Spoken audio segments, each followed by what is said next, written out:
Okay, here we go. Stand by. 3, 2, 1. The thinking atheist. It's not a person. It's a symbol. An idea. The population of atheists in this country is going through the roof. Rejecting faith.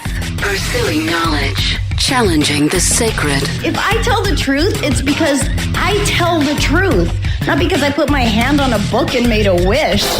And working together for a more rational world. Take the risk of thinking for yourself. Much more happiness, truth, beauty, and wisdom will come to you that way. Assume nothing. Question everything. And start thinking. This is the Thinking Atheist Podcast. Hosted by Seth Andrews.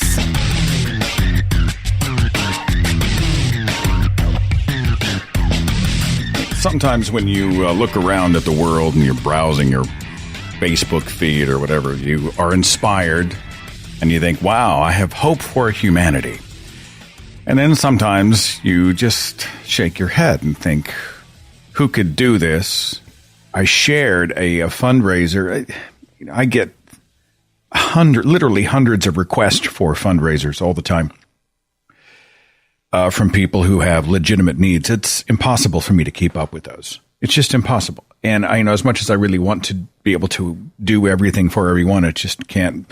So in a hugely arbitrary decision-making process, I will just sort of be like, okay, let's do that. Okay, let's help here. Let's try that. So someone's owes medical bills or someone's got another issue. And this was one that popped up. Of course, it has to do with a dog, so I was, interested in it. This was about a border collie Siberian husky mix named Sitka. Apparently in the backyard, and somebody threw over a paper bag that had a chicken breast that was coated in rat poison. Now, I don't know why, but we all know we live in a world where some people do this kind of heinous stuff. Sitka got halfway through the bag, ate half the chicken, rather, and ended up at the vet emergency. And so Sitka is recovering, and looks like Sitka's going to be all right. I'm amazed at the people who do this. I was hearing a story about, it was a couple who split. It was a nasty, nasty divorce. Property was in play. Money was in play. These two hated each other's guts, and one of them had 2 dogs she loved. And so the guy, or maybe, I don't know if it was the guy or the woman, I can't remember who, but one of the ex-partners poisoned the dogs, didn't kill the dogs, just as a vindictive act. And I just think, God, it blows my mind how awful some people can be. I am not so cynical to believe that most people are that way, because I just don't think that way. I just don't believe it's true. I think the vast majority of the people on this planet are good. They would never do anything like that. But boy, the people who are not good can sure fuck things up for the rest of us. And we talked about this a lot in a speech that I gave, I guess it was 2015, when I was touring Australia with the Unholy Trinity tour. I did a speech called The Good Old Days. And it was about how, we can see the Boston bombers go in. 2 people, they go in and they destroy lives and cause an immense amount of pain and suffering. But we see in the aftermath the hundreds and thousands of people who came in to help and assist and threw themselves in harm's way to carry the victims out, and the physicians and the nurses and the hospital staff and the support and the caregivers and those who were giving charitably and wanted to build something good out of this tragedy. We see so much more of that. And I try to remind myself and other people of that, when these things happen. The vast majority of the people that I've ever met in my life would never do anything like that to harm an animal or another human being. But the people who are that way, who are, doing, we can call it evil deeds, I think, they can sure cause a lot of problems, and they can get a lot of headlines. What's that line about, what we see in our headlines? If it bleeds, it leads. Hundreds of thousands of flights take off every day without incident. These hugely complex aircraft that function pretty much flawlessly, and take people from point A to point B successfully. It's a triumph of technology and science and cooperation and innovation. And yet, we don't see the headline that says, today, American Airlines flight or United flight or Southwest flight or whatever flight took off and landed safely. You'll never see that. It's always going to be malfunction, the crash, the close call. Those are the things you hear about. And I try to remind myself that, if it bleeds, it leads, but the world continues to operate and function. And I think people largely really are. They're good people. At the very least, they're not evil. And I try not to define the whole species by the act of the awful, the decisions by a concentrated group of people to be extremely bad people. I try to remember that, there's a lot of other people out there who do represent the humanist in me. I don't know. Your thoughts on that? Did you see the poster that Patrick Stewart tweeted out for the new Picard Star Trek series? The poster has a dog. Look at the little boy. He's just such a sweet boy. Someone said it should have been a pug, so it could have been Jean-Luc Picard. That's kind of a stretch. This, I believe, releases to CBS On Demand in November. Now, I don't have CBS On Demand. I didn't get it for Discovery. I'm holding out on principle. How am I supposed to hold out with Picard coming to CBS? How am I supposed to hold out? All right, Patrick Stewart. If there is a God, it's either Bruce Campbell or Patrick Stewart. I'm struggling. I guess that's it. We'll go to the switchboards because the callers have been so patient. And let's talk. Area code 720. You're on the Thinking Atheist podcast. Who's this? Hi, Seth. This is Chris from Colorado. What's going on, Chris? Oh, not too much. Figured I'd chime in when I heard you talking about you believe most people are good in the world. There are just some bad people out there that get more press. One podcast I've been turned on to recently through another podcast that I listen to is called Aggressively Positive. And it's this guy who runs a charity called Good People Doing Good. And he does these little 20-minute episodes of Aggressively Positive where he just goes through and talks about 5 or 10 positive stories from all over the world during the week. It's a great podcast. It's just another one of those, like faith in humanity restored things.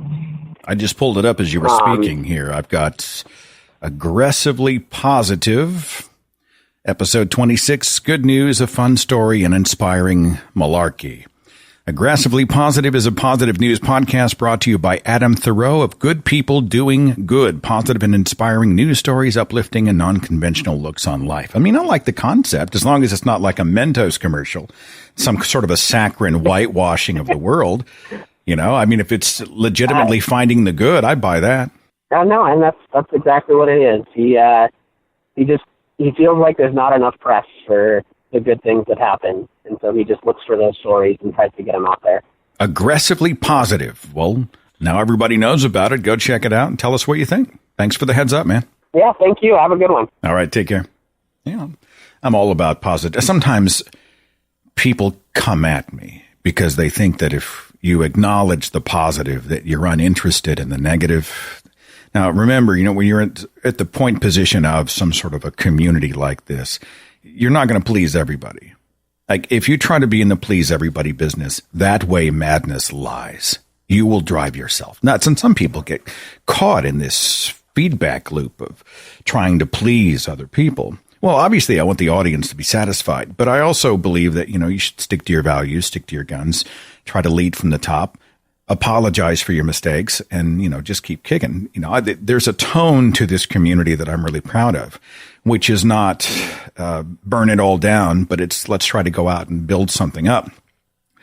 And what happens is if you're somebody like me, I'm usually an optimist, if I talk about go out and make someone else feel important today, which is, I think, a piece of good advice. Go make somebody else feel important.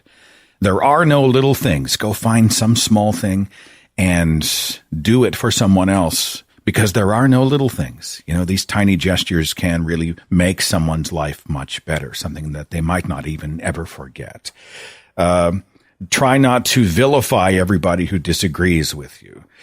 Don't live your life in constant screaming, frothing outrage. This is a big one for me. And what happens is they're like, well, if you're not outraged, you're not paying attention. You're saying we should never be outraged. And of course, immediately I'm like, did I say never? No. Did I say there aren't opportunities or instances for outrage? Of course there are. I'm saying it's no way to live your life. Life's too beautiful and short and precious to sit around all day screaming at other people at the top of our lungs, right? You got to be able to enjoy the good stuff. Well, you're just saying that you don't care about injustice in the world. Did I say that? You think we should just hold hands with the enemy? You know, these people, it's very difficult to try to communicate with them. Often impossible, but we keep trying. I'm not saying we ignore the bad. I'm not saying that we aren't appropriately angry when those times come. I'm saying if you're always shouting and screaming and outraging, then people stop listening. It stops mattering. It's your default. You're like the busted car alarm. People just tune you out. This is not productive. If you are outraged at appropriate times in a balanced life, then it actually means something. So, sorry for the soapbox. Area code 719. You're on the Thinking Atheist podcast. Who's this? Hello, this is Miss Pariah. I'm looking for maybe advice. Oh, God. I can't figure out how to get you off a speakerphone, so I hope you can hear me you're okay. You're doing fine, and we're doing good. Just Beautiful. So I volunteer at a number of places, and one of the places that I volunteer the most is the only secular food bank in my area. And there's a number of people that come to us specifically because we are secular, because they don't want to be shamed and shoved in their throat about whoever's imaginary frenemy. And I brought it up to my bosses a number of times, and I've even taken other volunteers to the side, and I'm like, listen, you can't do that. We are registered as a secular organization, nonprofit. And I believe they feel entitled because we don't have a brick and mortar yet. So we're borrowing space from a church in their basement. So I feel they feel entitled or privileged to be able to do that. And I brought it up to the bosses as well, and the bosses they said they brought it up. And sometimes I see a lull of it for maybe they feel entitled to do what? To push their religion onto our clients, such as may God be with you, and thank God for the food, and so on. And they don't. I've had clients come up to me and say, I just don't feel comfortable going there. We need the food, but I don't feel comfortable going there because everywhere I go, I've got people with their God, and we thought you were secular. And I'm trying to be patient. Now, when it comes to me, I mean, I came to reality a few years ago full time, and I'm kind of used to it, so I brush it off about me, like whatever. But when it comes to the clients, I feel like I want to advocate for them because a lot of them are homeless and down and out, and they just don't seem to have as much voice as others. And I was just wondering what your take is on it, how you what you might do. Who's saying the God speak? The volunteers are. The church people themselves, they're pretty free flowing. They're like, we're happy to avail the space to you, and it's great and all. They rarely involve themselves, and when they do, they're like, we're like, do you need any food? That's a hell of a lot easier. I mean, that's a lot easier. It's weird because the church is actually more accommodating and understanding and creating a more secular, welcoming environment in a secular model than many of the volunteers are. But if you have volunteers, you have every right. And I would say it in a sort of a kind, compassionate way. I might even put it in writing. You might have a meeting with them and say, we are a secular organization providing aid in a humanitarian or humanistic model. So if you meet someone, try to avoid these phrases or whatnot. There are other ways to show kindness and goodness. If you are here because you want to be involved in a religious exercise to share a gospel, this organization isn't a good fit for you. If you're here to just help people person to person, we're so glad you're here. We just want to make sure that we don't make any of our clients feel uncomfortable. I think you have every right to do that. I think you can do it, and you can do so without hurting feelings. And when I do it, I make sure there's no clients in hearing range, because it's an internal issue. You know what I mean? Oh yeah. I mean, if you had a staff meeting in a service-based organization, you wouldn't have the staff meeting out where people are being served. You would actually have a meeting with your team and say, here's the guidelines. Here's what we're trying to accomplish. Rah, rah, go team. Here are a few restrictions. If you have any questions, let us know. I think that's a fantastic way to move forward. Right. And then another piece that I don't think you can give any advice with, but just kind of how it works. For the third time in about 5 years now, I've been offered administrative on the council board. But twice before, I was under the table pressured to go to their church, right? And I gave it a try a few times. I mean, everybody loves community. And I just couldn't handle it. It was too much. And I'm like, that's cool. I still care for you and my team members and so on. I just don't care to go to your house of worship. But when I had made it clear I wasn't going to go, the offer got taken off the table. Now the offer's on the table for a third time, and none of the pressure has come on to me yet, but I'm a little intimidated right now. Well, you shouldn't be. I think, you're very kind. No, thank you. But thank you for the invitation. I'm going to go ahead and pass, but thank you. I mean, this is a boundary issue. If they continue to paw at you, that's a violation of boundaries. It's disrespecting you. I mean, if you were continuing to drag or ask them to come to an atheist event after the second or third invite, they'd be like, hey, what's the matter with you? Don't you know what no means? It's a little bit of a double standard. I think, you can be kind about it. You're very kind. Thanks for the invitation. I'm going to decline. I'm not church material. Yeah. I'm kind of good where I am, but I really appreciate the invite. Thank you so much. And, if that doesn't work and they become more aggressive, you've got a different problem on your hands. Okay. Right. No, they don't get aggressive. They just take the offer off the table. And also, I want to thank you. When I feel down and I feel overwhelmed by the religiosity around me, you guys are my inspirational. Hey, we're here to encourage each other. Thanks for that. And absolutely. All right. You're not alone. You're not crazy. And if those people give you any trouble, you just call us. You got backup. Okay. Beautiful. Thank you so much, and have a wonderful day. All right. You too. Take care.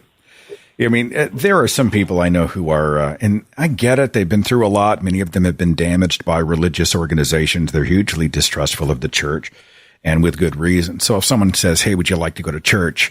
And that invitation, you have to gauge sort of, is it some sort of emotional blackmail? Are they trying to bring you in to do some untoward thing? Or is it just somebody who genuinely believes in a God and they genuinely want you to come to their church, and it's no more complicated than that? You can be a dick about it, or you can say, you know what, I'm good. I appreciate the invitation. That's not really something I'm interested in, but thank you. And I appreciate you thinking of me, right? So we haven't burned the bridge. We have made a strong declaration that it's not my scene.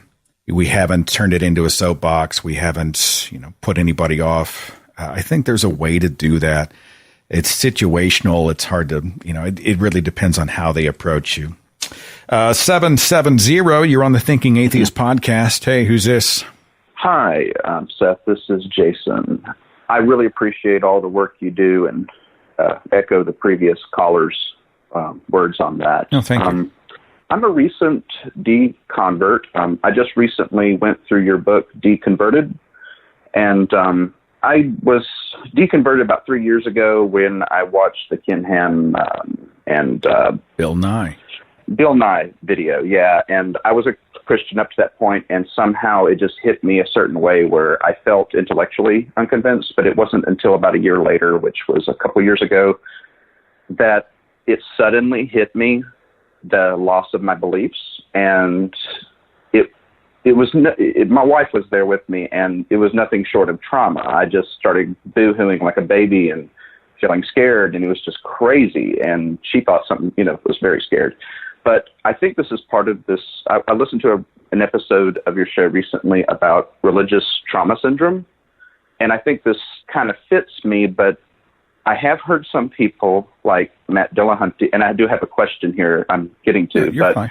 I feel like some people like Matt Dillahunty and stuff, which I love listening to, and he's very intellectually sharp, but he says that he didn't really go through some of the same feelings that, I went through when I got deconverted. I find myself every day, almost every moment of the day, to the point it can distract me from my work and family and everything. I just feel myself constantly wishing that I had the part of my faith that I thought it was. Like now I understand the Bible has a lot of bad things in it and things like that. But I kind of want to go back to where I was before, because I felt so comforted and like there's purpose that was intrinsic and, blah, blah, blah. I'm just curious if you've gone through anything similar.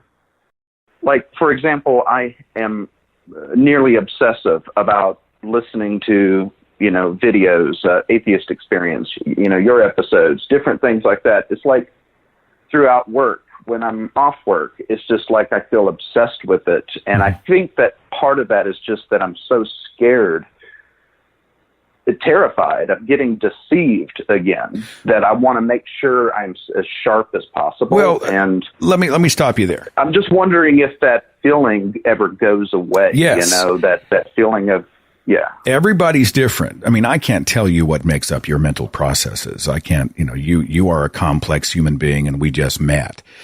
But coming out of a faith, and I wrote about it in Deconverted, you probably hit that line where my family and friends saw me and I was constantly watching videos. I was constantly reading books. I was constantly into content that was free thought related, science related, because I felt like I was the guy who'd been in the desert for 30 some years. And then I stumbled upon the oasis and I was making up for lost time.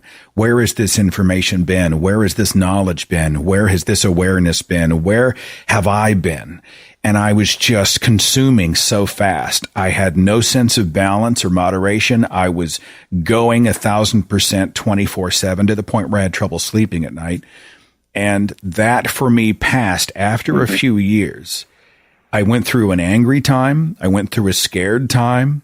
I went through a time of just depression, especially when I felt like that's people. What I'm going through now. Are people abandoning you? Would be a word for it. Yeah. I mean, are people that you love at least emotionally abandoning you? Because that happens and that sometimes feeds the depression. There have been some, not directly because of my loss of faith, but I have because of starting to realize that I needed to maintain better boundaries when I started learning about that.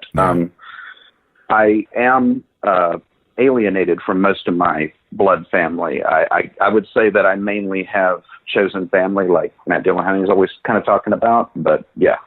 So do you think some of that feeds into the sense of loss and depression and sadness that you have?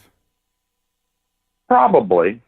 Maybe not on a very front row seat kind of way, but at least in the background, for sure, that does bother me. Yeah. I mean, I changed my phrasing of my apostasy. I used to say, I heard you say it too, and it's not that it's wrong. I just, as a point of focus in my own life, I was reminded actually by one of my listeners, when I talk about losing my faith, it's almost like I lost God or I lost my way. Or, it's like you say, if I lose something, that means that something was kind of precious.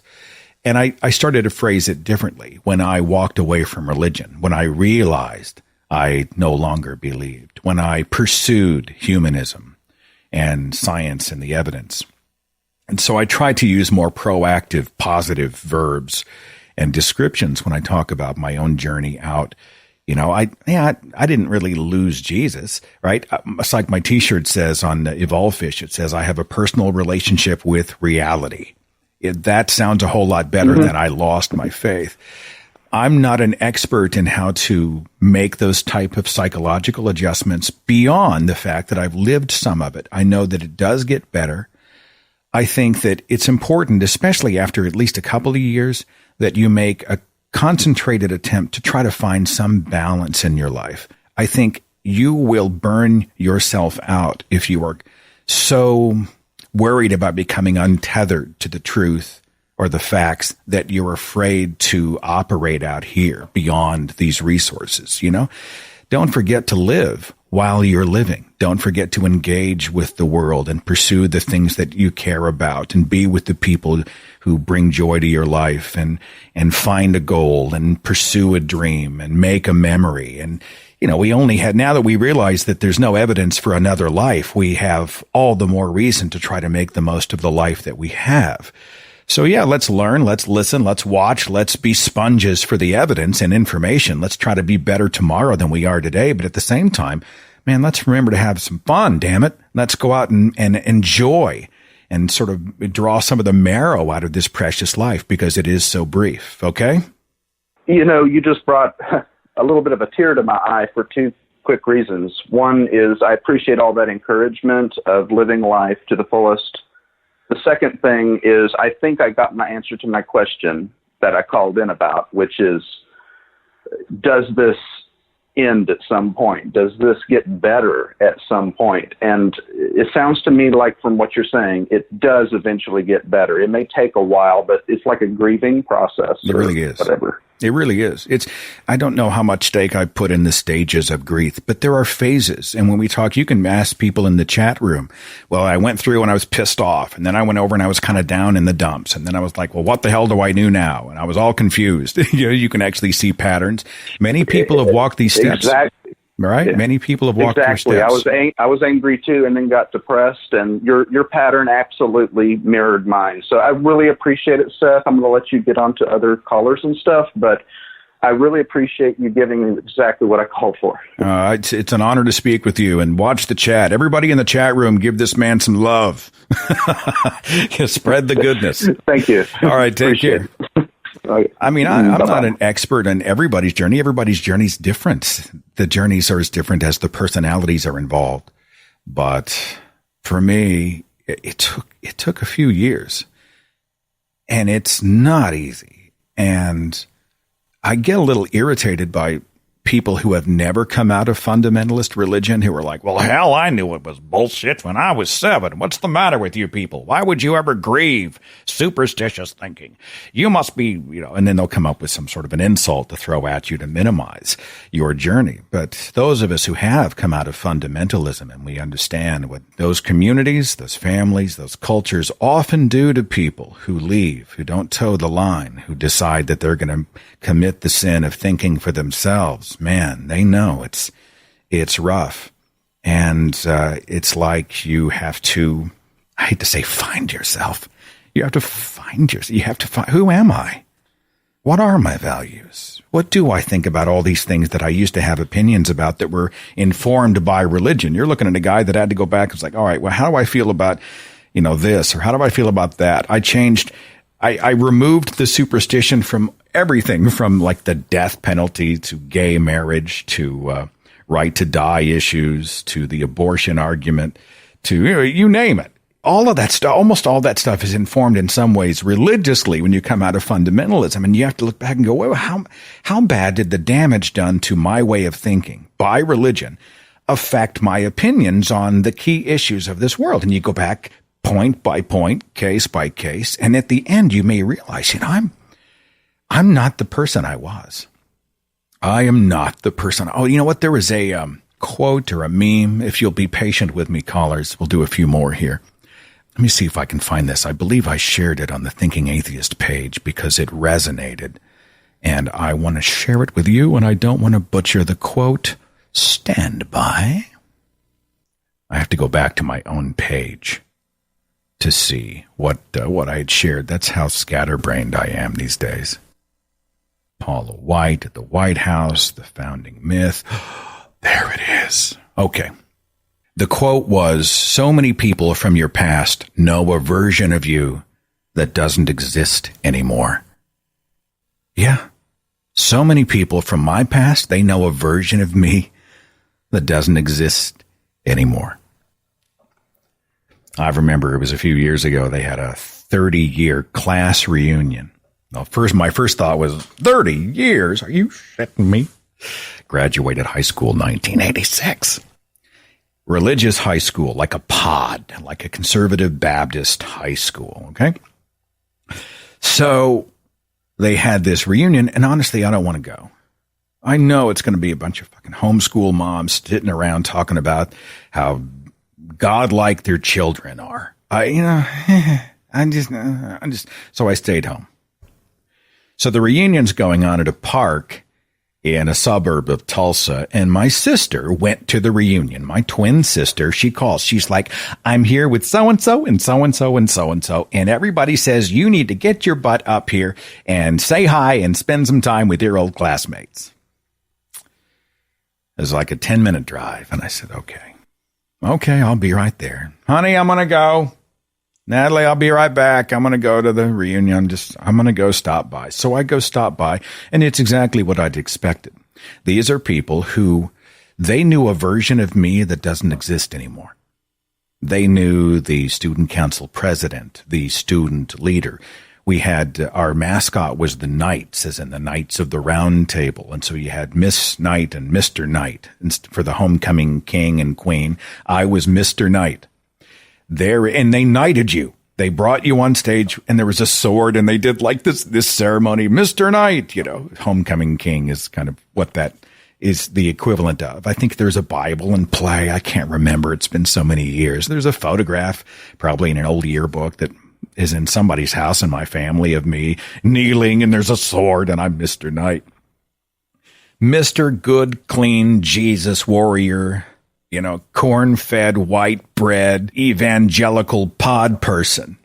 And so here I am, and, what do those conversations look like when you're sitting in a reunion? Hey, what have you been doing with yourself?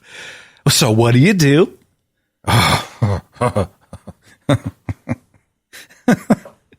There's some people there. Their eyes were like vacant. I'm not trying to be cruel. I'm telling you that there were a few of these religious homeschool moms who speak in this really wispy kind of a voice, and they talk at just a little bit below normal speed, and you look in their eyes, and you can see the back of their head. It's amazing. And after about 3 minutes of listening to that, I wanted to run into traffic. Well, little Timmy graduated from homeschool, and now he's going to ex-evangelical university to be a pastor. Knowing these, at least the people that I knew, had no business instructing a child. You know what I'm saying? There's legitimate and healthy homeschool models out there. Secular homeschools. I get it. I'm not dissing homeschoolers. I'm saying that the evangelical pod people homeschool model is terrifying. It's terrifying. Oh, we're all just so thankful to Jesus for his many blessings in our lives. So what do you do for a living? Well, I'm an atheist, and I host an atheist podcast and website. Now, they don't say much, but you see that look. It's those of us who've had these conversations know the look. You know the look. That's nauseatingly pitying, condescending look that, oh, well, I guess, we disagree on a few things, huh? Yeah, we disagree on a few things, yeah. Well, it's been good. Good to see you. They are gone. And I'm sure they had an immediate prayer meeting, an intervention somewhere spiritually for me. Dear Lord, we just ask that you be with us.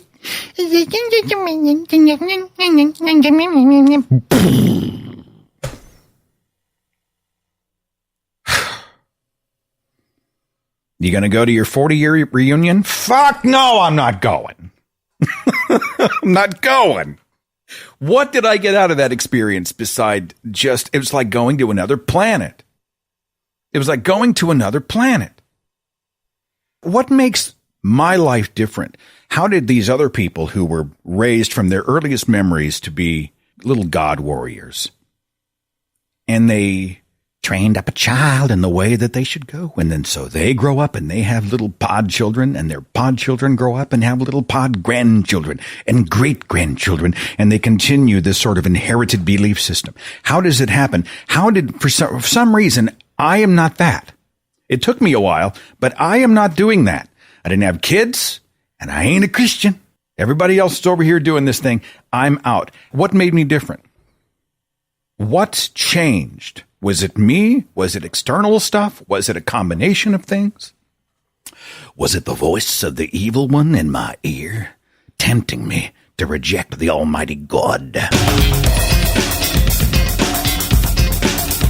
I'm going to take a real short break. Back in just a second with more of your calls right after this. Hang on.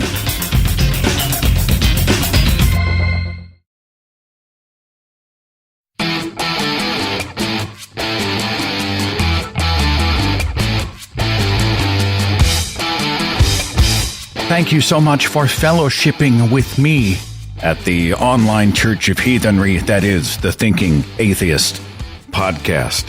We're just hanging out today, taking lots of phone calls. You get a chance to bring to the table whatever you want to talk about and, whatever comes to my mind. And we go back to the switchboard once again. 602, thanks for waiting. You're on the Thinking Atheist podcast. Who's this? Hi, Seth. This is Stephen, and I'm really thrilled to be talking with you. I've been listening to you for years, literally. Thank you. And I think my story kind of ties a lot of people together in what I was calling to tell you about. About 6 years ago, I had a heart attack, and I had a near-death experience. And the interesting thing was, when I came back from it, my religious friends were especially interested in what I saw and what I felt and all of that stuff. And one friend in particular, who was evangelical Baptist, told me that my near-death experience was wrong because I didn't encounter Jesus or God or Buddha. And I was like, really? I said, and you know this because, I was the one who was dead.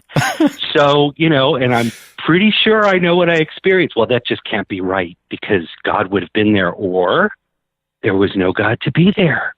They told you what your near death or after death or whatever experience was. Yes. Or wasn't, that it was wrong. Yes, exactly. That I could not have possibly, and it was like, well, I was on the floor and the paramedics had to revive me and I'm pretty sure I was dead.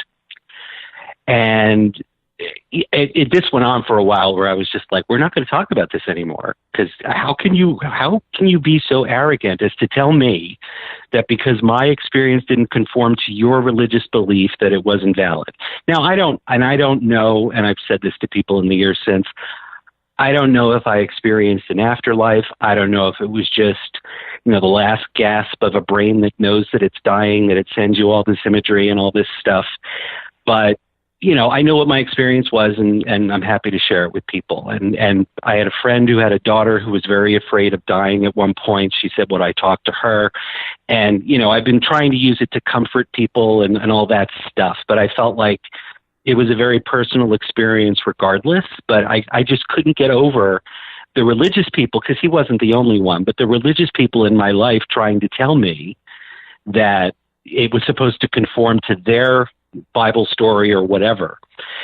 Fast forward now, just to keep things short, because I don't know how long your podcast actually goes on, but just to keep things short, I'm a caregiver for my mom who has lung cancer. And my family knows that I'm atheist. There's only one evangelical in my family who's now a Messianic Jew. Don't ask me how she got there. But anyway, she always, I was lucky in my upbringing that while religion was enforced, I was always encouraged to pursue science and be a free thinker. So I was the little kid that asked where Cain and Abel found their wives, that drove the priest crazy when I was a Catholic as a child. And when I was confirmed as a Catholic, that made me an adult in the church, and that was the only reason I did it, so I didn't have to go back to the church again. And my family went along with it. And then as time went on, my atheist tendencies asserted themselves more. But my family and all of this stuff with my mom, because she just finished her first round of chemo and just got her back home. There are cousins, checking in with me and finding out how she's doing. And they say to me, I know that you're not religious, but know that I'm praying for your mom. And I can respect that. I can look at that and say, you're doing what you have to do according to your tradition and your beliefs, and you're being supportive. And I can fully respect that. And I appreciate you couching it that way to say to me, I respect your beliefs too, that you don't agree with this belief or don't believe as I believe, but we still love you.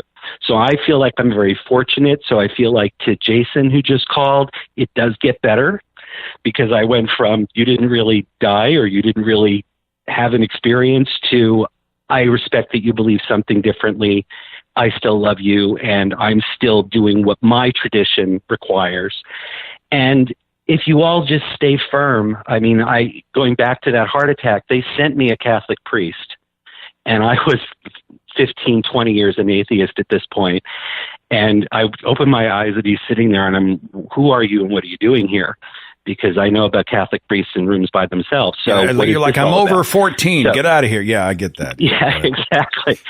So, and he, I want to talk to you about your relationship with God. I'm like, I think you're in the wrong room. And he wouldn't let up until I said, I'm going to press the nurse button and have you removed. I'm an atheist. It's on all my paperwork that I'm an atheist. I appreciate that you're here trying to console me for some reason, but I don't need you. I need to rest and you need to go. And, went from that to, where my family goes, oh no, Stephen is not, don't even bother. But everybody's respectful at this point. And it helps that when people come to my door, 602, I'm in Arizona. So I've had people come to my door and say, have you accepted Jesus as your personal savior? And I said, do you mean Jesus? And they're like, yes, okay, Jesus. Yes, he's my gardener. He does lovely work. And, and that sends them away. And I'm a minister on top of it. So when I get the Mormons, I'm like, you really want to have this conversation, boys? Okay. And I'm only a minister so that I could perform same-sex weddings. And that's pretty much it. But, I use whatever tools are in front of me. And as long as people don't push their religion on me, I don't push my atheism on them. I'm respectful, they're respectful, and it's come out to be a very happy medium. As you said, everybody has their own journey and their own story, and I've been very lucky in the way that I was brought up. But I think I looked at religion as another subject to learn. Like I was very into astronomy and mathematics and all of these things that were very concrete to me as a child. And I just looked at religion as another subject. And when they said it was a belief system, I was like, well, what about this? And what about this? And what about this? And they were like, all right, why is this 7-year-old asking us so many questions? But I was fortunate that, my family just put up with me. And as my atheism, as I said, further asserted itself, they've coped with it much better than I would have expected, and certainly much better than many people that I hear who've called into your program. Well, I love the way you handle the priest. That's very well done. That's very well. I have two questions real fast. First of all, if you don't mind, when, I've talked to people in the medical profession about hypoxia, when oxygen is... the brain is deprived of oxygen and you see the white light, and often you see imagery from your life, etc., when you are near death. So we know that there are scientific explanations for this, and the stories of post-death experience for those who were briefly dead, they all vary. What did you see, if anything, during that little window? I was in a white room with a white couch. And I don't know what mystical reason this is or anything. It was just my experience. But there were 6 people, and I was the 7th about to take my place. And there was a friend of mine sitting on the couch in this room with her arms crossed, nodding no. And she had died 6 months prior. And that was when I realized that I was like, this is weird. Why am I thinking about her? I didn't know that I was dead. I was having a conversation with the paramedics because I had chest pains, and I collapsed while I was talking to them. And my condition was called VFib. they have 5 minutes to resuscitate you when that happens. So I was just in the middle of a sentence and said, boy, I feel really dizzy. And then the next thing I knew, I was on the floor. And so I went from talking to them to being in the white room to being on the floor. And I thought it was a dream. And so I'm laying there and now I'm looking up at the paramedics and I said, why am I on the floor? And they said, well, your heart stopped. And I went, no, really, why am I on the floor? Because I was 43 at the time. And I said, no, really. And they said, no, we just restarted your heart. And I said, all right, fine. Can I get up now? And they're like, no. So I wasn't really like accepting anything that was going on until probably the next day. Wow. And realized that space of time, that white room that I was in, that was very peaceful and comfortable. And I felt super energized. So what they say about all the stuff going off in your brain, I felt great after my heart attack. And I was ready to just run around the room. And they were like, no, you died. You have to stay still now. And yeah, it was just, that was when I put the pieces together later and was trying to, because it was very vivid. It felt very real. I referred to it as a dream only because of the sequence of events, but then I realized that's what it was. And it had all the hallmarks of everything that you read about, with the white light and people that I knew. I knew all 6 people in the room. They had all predeceased me, but Sharon, my friend, was the one I focused in on because she had died most recently. And, I would have liked to have seen certain family members who passed away. I would have liked to have seen a little bit more, I think. But I joke and I say death was very relaxing because it was. I felt fantastic. There was no muscle tension in my body. And I grew up, when you grew up, with the Sanford and Son image of him clutching his chest and saying, Margaret, I'm coming, and that isn't how my heart attack happened. So, so for me, it was like, this could not have been a heart attack. What are you talking about? So it was a lot of processing that afterward as well. How's your heart today? You doing all right? Your question. You doing okay? I'm doing really well. Yeah, right, I'm doing really well.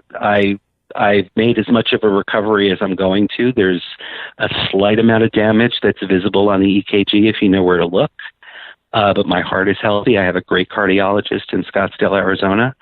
And I'm doing really well, which is good because now I have my mother with lung cancer to take care of, so I need my energy. Well, I'm sorry about your mom. But I'm holding up real well. Sorry Thanks about for that. asking. Thank you. Where's 602? Because I'm going to Arizona. Where are you at? That's the legacy phone area code for Phoenix. Okay, well, I am actually in Mesa, Arizona. But Matt Dillahunty and I are going to be in Phoenix on November 9. We're doing an event there with the local Free Thought group, and so maybe I'll get the opportunity to shake your hand out there. I would love that. Details are not in yet, but they will be in SethAndrews.net/events. And as soon as I get time, date, place, and all of that info, I'll put it there on that website, hopefully in the next few weeks. Okay?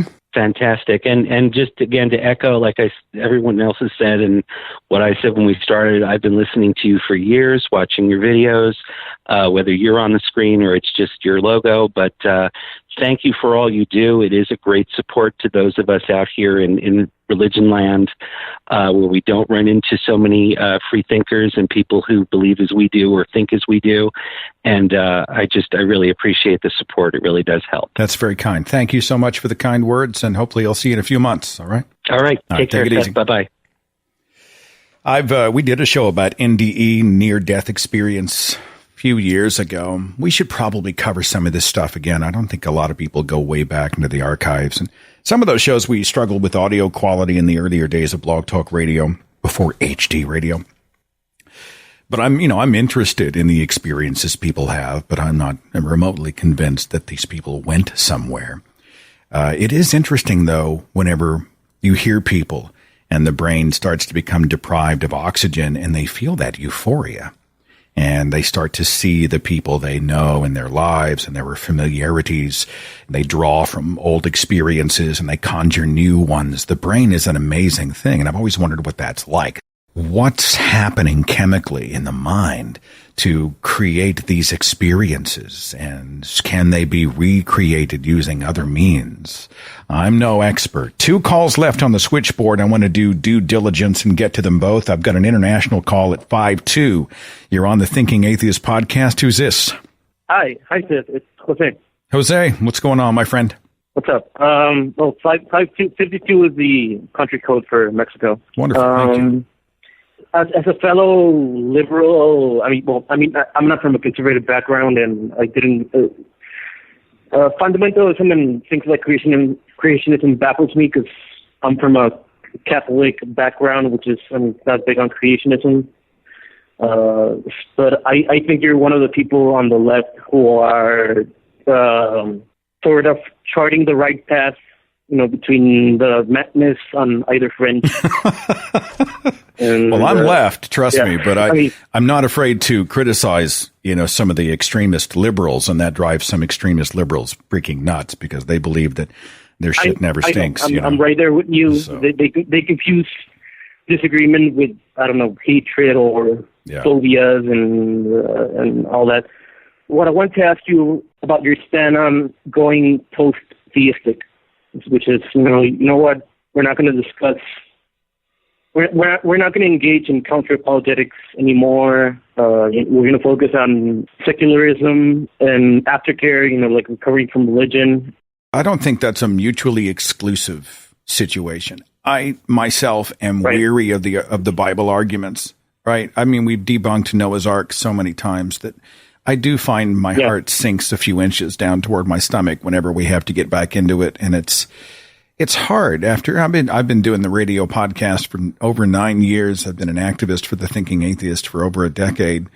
There is a personal weariness that I feel sometimes, but I was reminded by, I forgot who I was in conversation with, and they had a wonderful point that while the counter-apologetics arguments are not new to me, they're new to someone. So, I'll always have the conversations about the Bible. I had a call from a university, or not a call, an email a few days ago. They asked if I'd be interested in a spring 2020 debate on the Rogers State University campus in Oklahoma against an apologist. And I said, well, it depends on what the theme of the debate is, because there are some things you'll find a much more qualified speaker. But if we're going to get into the Bible and the basics of Christianity and God claims, I'm all in, and that's a counter-apologetics position. I'm happy to stand on stage because I know there'll be people, students and otherwise in the audience who maybe they're navigating doubt. Maybe they're interested in to see which arguments hold up or don't. Maybe they just want to see what an atheist looks like. So I think you can do both.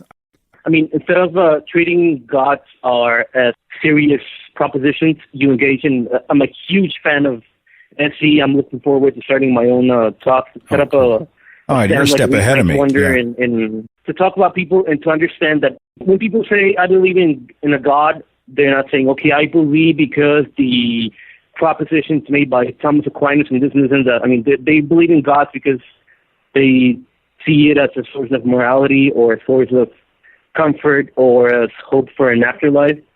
So it's acknowledge. Where I'm going is how do we acknowledge that?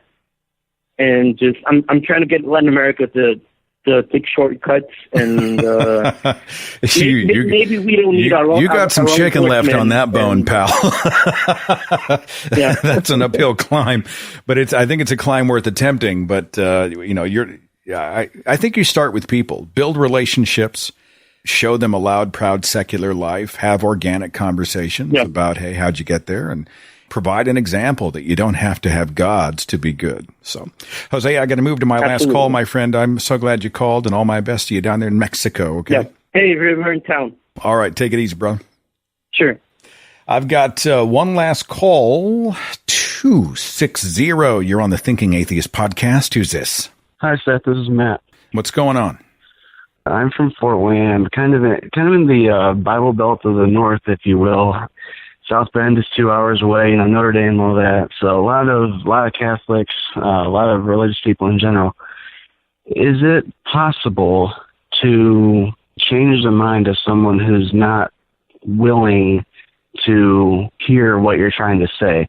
Is there any one piece of evidence that we could provide that would say, I know this is what you believe, but here's this, and they would just, they might accept that? Well, if they're not listening, if they're not interested, you can't force someone else to receive what you're sending. I sense you're frustrated because you're surrounded by people who hold a dogmatic religious belief, and you want to find a way through the bullshit. Is that right? Correct. Yeah. Just all of my family is religious. Most of my friends are. I mean, even my girlfriend's Wiccan, so we're kind of surrounded by it. Look, if someone's mind is closed, you cannot go pry it open and jam in logic, reason, and the evidence, right? You are also taking a burden upon yourself for what they think and how they think. And you will drive yourself insane.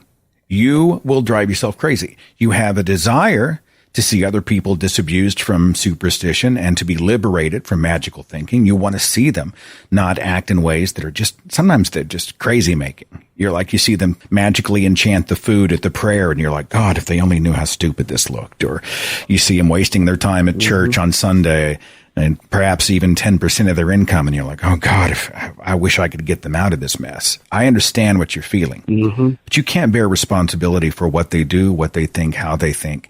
And you cannot change them. All you can do is be you, provide an example of someone who, you're going to mess up their categories huge time, because in their minds, atheists are sad, atheists can't be moral, atheists don't care, atheists have no purpose or reason to live, atheists have no real love or joy. And so they look at you and you mess up all those categories. Now, you are a guy who's actually, you have a good life, and you are a moral person, and you've self-generated purpose, and you're not all the things that they warned the church about. That's the best you can do. But as far as getting them to be rational, that's the age-old $1 million question, and I don't have the answer to that beyond focus on you, okay? Focus on the people who are doubting and live an example of goodness without gods, in the hopes that one day maybe they'll come to a point where they really do want to know more than they want to believe. And look who's right here. It's him. He's an atheist. He's been an atheist for years. He's got a good life. Maybe we could have coffee and talk about it. Those things do happen, and that's about the best I got, okay? All right. And we had some good calls on the show today. It's a lot of fun to be able to hang out with you guys. I'm going to go and continue. I'm prepping for Denver, July 27th weekend. I'll be there for the Colorado Secular Conference. We're going to have a ball out there. I've got the details on that event, tickets, all that stuff. You can link via sethandrews.net/events. I hope your afternoon is wonderful. So have a wonderful day, and I'll see you then. Follow The Thinking Atheist on Facebook and Twitter for a complete archive of podcasts and videos, products like mugs and t-shirts featuring the Thinking Atheist logo, links to atheist pages and resources, and details on upcoming free thought events and conventions. Log on to our website, thethinkingatheist.com.